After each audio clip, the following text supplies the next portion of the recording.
बिस्मिल्लाहिर्रहमानिर्रहीम। अस्सलाम वालेकुम दोस्तों, मैं मोहसिन बिलाल। आज जो शख्सियत मेरे साथ मौजूद हैं वो किसी तारुफ की मुख्तार नहीं है। बीबीसी में कालम निगार हैं, ख़तून कालम निगार हैं। मैं तारुफ करवाता चलूँ, जब बीबीसी का नाम आता है तो वुसअतुल्लाह ख़ान का नाम आना शुरू हो जाता है या हनीम मोहम्मद का, लेकिन जो तीसरी हस्ती जो बीबीसी पे इस वक्त सबसे ज़्यादा पढ़ी जा रही हैं वो आमना मुफ्ती साहब हैं, तो हमारे साथ मौजूद है। कैसा लगा जब आपने बीबीसी पे लिखना शुरू किया और इतने बड़े नामों के साथ जब आपका नाम आना शुरू हुआ? अच्छा, कैसा लगा तो वो तो अभी तक लग ही रहा है और मुसलसल लगे ही जा रहा है, क्योंकि उसका कोई ज़ाहिर है अभी तादम तहरीर वो सिलसिला जारी है। लेकिन ज़ाहिर है एक बहुत खुशी तो होती है, नेचुरल सी बात है कि उन लोगों के साथ, लेकिन एक बहुत बड़ी जिम्मेदारी है। जो स्टैंडर्ड्स वो लोग सेट कर चुके हैं, उन स्टैंडर्ड्स को मीट करना वो बड़ा मुश्किल था और मेरे लिए वो एक बड़ा चैलेंज था। ये ख्यालात कहाँ से आते हैं? जिस तरह गालिब ने भी कहा था कि आते हैं ये अल्फाज, ख्याल उन्होंने अल्फाज किसी ख्याल से आते हैं। तो जब आप लिखते हैं तो ये पहले एक माइंड बना होता है कि इस मौजू पे लिखना है, या जब लिखना शुरू करते हैं तो ये जब मैंने कॉलम लिखना शुरू किया तो पहला कॉलम मैंने लिखा तो अगले रोज़ जब अगला वीक आया तो मैं थोड़ी सी परेशान थी। तो मैंने अपनी बहन से कहा कि मैं किस मौजू पे लिखूं। उसने कहा ये पाकिस्तान है तो यहाँ पे तुम्हें रोज़ एक नया मौजू मिलता रहेगा, और वो बिल्कुल बजा उसने कहा था। ये कहीं गैब से नहीं आते, ये हमारी सराउंडिंग से आते हैं, हमारे माशरे से आते हैं। तो ख़यालात मसाइल तो हर वक्त मौजूद हैं। ख़यालात चाहे मेरे अपने होते होंगे लेकिन मसाइल तो मौजूद हैं। उन मसाइल पे मेरी राय है, और ज़ाहिर है जो मसला सामने आता है उस पर हर ज़ीशऊर इंसान की एक राय होती है। तो बस वो राय आ जाती है, और गैब से तो इसलिए नहीं आती क्योंकि वो बड़े सामने की बातें हैं और बड़े सामने के मसाइल हैं। साथ मुफ्ती लगा तो बास जो पढ़ने वाले हैं उन्होंने सोचा कि शायद आप मुमताज़ मुफ्ती साहब की फैमिली से हैं, तो थोड़ा सा ये जो है अबहाम दूर कर दें कि आया आप वाकई उनकी फैमिली से हैं या आपकी मुफ्ती फैमिली जो है वो और है, और घर में भी आपके पढ़ने लिखने का जो है माहौल था? अच्छा, बिल्कुल कतन और है। और जो लोग इस किस्म के अबहाम रखते हैं वो तो राहील शरीफ और बाबरा शरीफ के बारे में भी रखा करते थे, तो इसलिए ऐसा नहीं है। लेकिन बहरहाल ये उनका हुस्न ज़न था एक। तो वो घर का माहौल जो है, देखिए वो तो मेरा ख्याल है कि हमारा जो पाकिस्तान का अपना ज़ाती कल्चर है, ये इंडो पाक का अपना ज़ाती कल्चर है, वहाँ सभी जगह लिखने पढ़ने का माहौल हर जगह ही मौजूद था। और अगर आप ये बात करें कि रिमोट एरियाज़ में नहीं है, तो रिमोट एरियाज़ में भी है, और सभी जगह। तो हमारे घर में भी उसी तरह से माहौल था पढ़ने लिखने का। और कोई भी शख्स जब लिखता है तो इनफैक्ट वो अपने उसी को डिपेक्ट कर रहा होता है जो ज़िंदगी उसने पीछे गुजारी होती है। तो वो ज़िंदगी ज़ाहिर है किताबों के साथ गुजरी थी, तो वही ज़िंदगी आगे नज़र आ रही है। अगर 2 दहाइयाँ पीछे चला जाए तो सिर्फ पीटीवी था, पीटीवी के ड्रामा की एक शनाख्त हुआ करती थी। अब प्राइवेट चैनल्स की भरमार है और पाकिस्तान में फिल्में भी बनना शुरू हो गई हैं। क्या आप समझते हैं जो हमारा ड्रामा आ रहा है और जो फिल्मों के मौजू हैं वो हमारी सोसाइटी से रिलेटेड हैं, या सिर्फ एक ख़ास तबके के लिए अब ड्रामे और फिल्में बनाई जा रही हैं? लेकिन उसके कंपैरिजन हम इंडिया में देखें तो उनका आर्ट सैल्मा बहुत ज़्यादा तरक्की कर रहा है, वो सोसाइटी के इश्यूज़ को लेकर चलते हैं। लेकिन अब हमारे ड्रामे में वही तलाक है या दूसरी गर्लफ्रेंड का, दूसरी बीवी का इशू है। तो आप समझते हैं कि मौजू चेंज होने चाहिए, और ये क्या सही? अच्छा, पीटीवी की जहाँ तक बात है ना, तो पीटीवी का एक तो ये कि ड्रामा स्टार्ट वहाँ से हुआ था और वो एक गवर्नमेंट इंस्टीट्यूशन था, it was like an academy. अब है ड्रामा इंडस्ट्री। ये बात मैं बारहा कहती हूँ। तो इंडस्ट्री में देखा जाता है कि लोग क्या देखना चाह रहे हैं, तो जो पब्लिक डिमांड है सेठ उसी को करेगा ना फाइनेंस।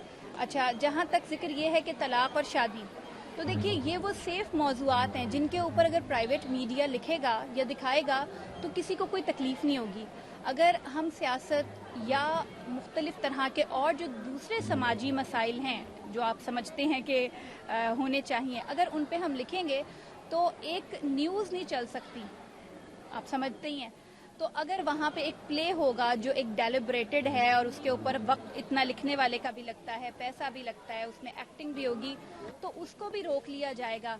तो इसलिए इन लोगों ने to be at safe side ये किया है कि इन मौजूआत को ले लिया है। और पीटीवी का भी आखिरी दौर का एक ड्रामा था जांगलूस, आपको याद होगा कि वो चलते चलते दरमियान में रोक दिया गया था। تو اب تو حالات اس سے کہیں آگے آ گئے ہیں. تو وہ جو موضوعات ہیں وہ یہ نہیں کہ لوگوں کو لکھنا نہیں آتا یا لوگوں کو نظر نہیں آتا, پرابلم وہی ہے. کہا جاتا ہے کہ جس طرح کی عوام ہے اس طرح کے حکمران ہیں.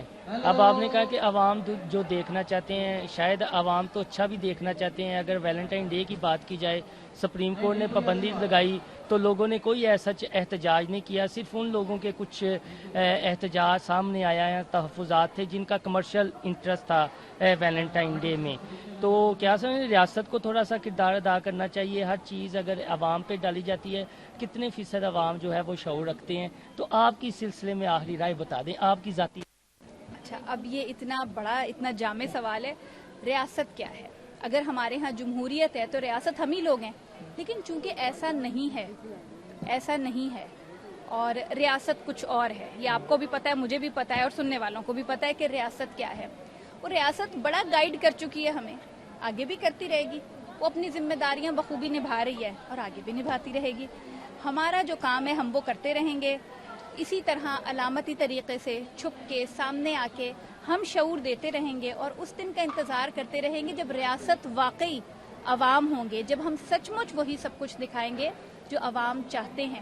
تو ہم تو اس کے لیے کام کر رہے ہیں. ابھی وہ وقت نہیں ہے, لیکن وہ وقت آگے آئے گا, اور ریاست واقعی عوام پہ مبنی ہوگی. اور شعور اسی وقت آتا ہے جب بات کی جاتی ہے.